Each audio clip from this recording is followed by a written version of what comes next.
2026 வருஷத்துல மிக முக்கியமான கிரக பயிற்சியா பார்க்கப்படக்கூடிய சனி பகவானுடைய பயிற்சி மார்ச் மாதம் 6ஆம் தேதி சனி பகவான் தற்பொழுது இருக்கக்கூடிய கும்பராசியிலிருந்து தன்னுடைய அடுத்த வீடான மீன ராசிக்கு பயிற்சியாகிறார். இந்த சனி பயிற்சியில எந்தெந்த ராசிக்காரர்களுக்கு, குறிப்பா ஏழரை சனி யாருக்கெல்லாம் முடியுது, அஷ்டம சனி யாருக்கு தொடங்குது, அர்த்தாஷ்டம சனி யாருக்கு தொடங்குது, இது யாருக்கெல்லாம் முடியுது அப்படின்ற பத்தி தான் நான் இந்த வீடியோல சொல்ல போறேன். அதுல முக்கியமா ஏழரை நாட்டு சனி கிட்டத்தட்ட லாஸ்ட் ஒரு 8 வருஷமா, 7.5 வருஷன்றது ஒரு வரவாசம் சேர்த்தே 8 வருஷமா நடந்துட்டு இருந்த மகர ராசிக்காரர்களுக்கு ஏழரை சனி கம்ப்ளீட்டா 2026 மார்ச் மாதம் 6ஆம் தேதியோட முடியுதுங்க.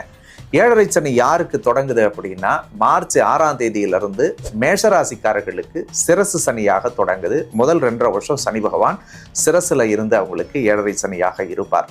அதே மாதிரி அஷ்டம சனி யாருக்கு முடியுதுன்னா கடகராசிக்காரர்களுக்கு கிட்டத்தட்ட லாஸ்ட் ஒரு 3 வருஷத்துல பல நெருக்கடி அழுத்தத்தை கொடுத்து